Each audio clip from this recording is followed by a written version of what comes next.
हमारे बाबा सूरजमल महाराज जी की 257वें बलिदान दिवस के अवसर पर मैं समस्त सरदारी की तरफ से बाबा को सादर नमन करता हूं।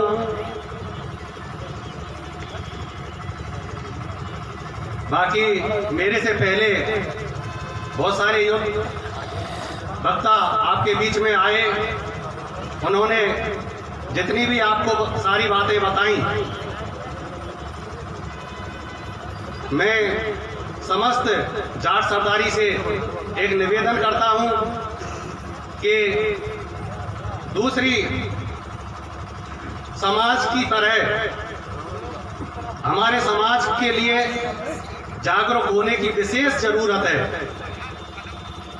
हमारे समाज को इकट्ठा करने के लिए बड़े शर्म की बात है कि हमको इस तरीके के सांस्कृतिक प्रोग्राम करवाने पड़ते हैं। उसके बावजूद भी हमारा समाज जिस तरीके से एक मंच पे एक जगह इकट्ठा होना चाहिए उस तरीके से नहीं हो पाता है।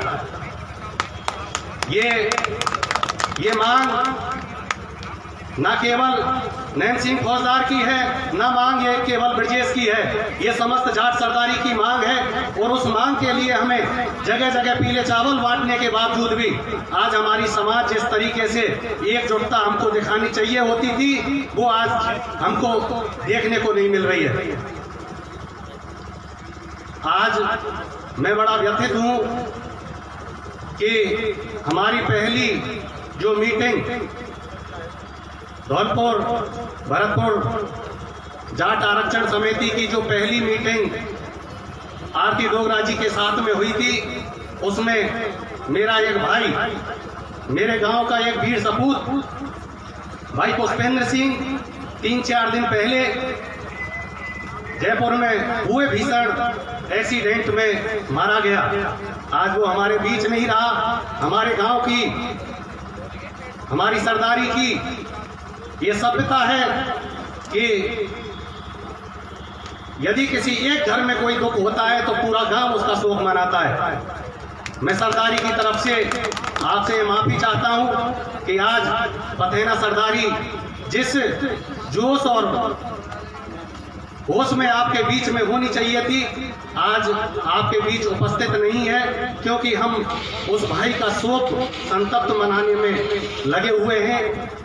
और मैं आपको विश्वास दिलाता हूं, मैंने ये पहले भी कहा था कि ये पथेना जाट सरदारी जहां भरतपुर धौलपुर के जाटों के लिए, चाहे पूरे राजस्थान के जाटों के लिए यदि मरने मिटने की भी जरूरत पड़े तो आपके साथ कंधे से कंधा लगा करके हमेशा आपके साथ खड़ी हुई है। अब मैं दूसरी बात कि हमारे समाज में जो आज सबसे बड़ी विडंबना है वो है कि हमारा समाज एक अशिक्षित मानवता की धुरी में गिना हुआ जा रहा है। हमारी दूसरी मीटिंग सरकार के साथ में हुई, उसमें एक हमारे चीफ सेक्रेटरी डीओवी के वो भाई हमारी समाज से ही आते हैं झुंझुनू के, उन्होंने बड़ी शर्म की बात हमसे कही कि ये जो भरतपुर धौलपुर की जो जाट सरदारी है उसमें अशिक्षा की बहुत बड़ी कमी है। वहाँ के लोग, वहाँ का समाज अपने बच्चों को पढ़ाने लिखाने में कहीं समझ नहीं दिखाता। जिस तरीके से आज सीकर झुंझुनू में आप देखोगे कि वहां के जाटों के बच्चे एक अच्छी से अच्छी कुर्सी पे जाकर के बैठे हैं, और वो लोग जो कुर्सी पे जहां का आदमी बैठता है वो अपने हक की लड़ाई के लिए हर तरीके से मजबूत दिखता है। वो अपने क्षेत्र की बात करता है, वो अपने समाज की बात करता है, और वहाँ के लोगों के काम बहुत आसानी से हो जाते हैं। आज हमारा समाज, आज हमारा क्षेत्र जो पिछड़ा हुआ दिखता है उसका सबसे बड़ा जो कारण है क्योंकि हमारे समाज के लोग उन कुर्सियों पे नहीं बैठे जिन कुर्सियों पे न्याय की और उनके अधिकार की बातें होती हैं। इसलिए मैं आज इस मंच के माध्यम से आप सभी जाट सरदारों को विशेष निवेदन और आग्रह करता हूं कि आप अपने बच्चों को पढ़ाने लिखाने में विशेष ध्यान दें, जिससे हमारे बच्चे आगे पहुंचे और वो हमारी बात को बढ़ाने में और हमें जोश देने में ताकत प्रदान करें। आगे जो भी वार्ता हुई उस वार्ता को भाई साहब आपको सही तरीके से, सही समझ से आपके सामने रख देंगे। बात कहीं तक हमारी मान ली गई है, आगे का जो निर्णय होगा वो समाज करेगा।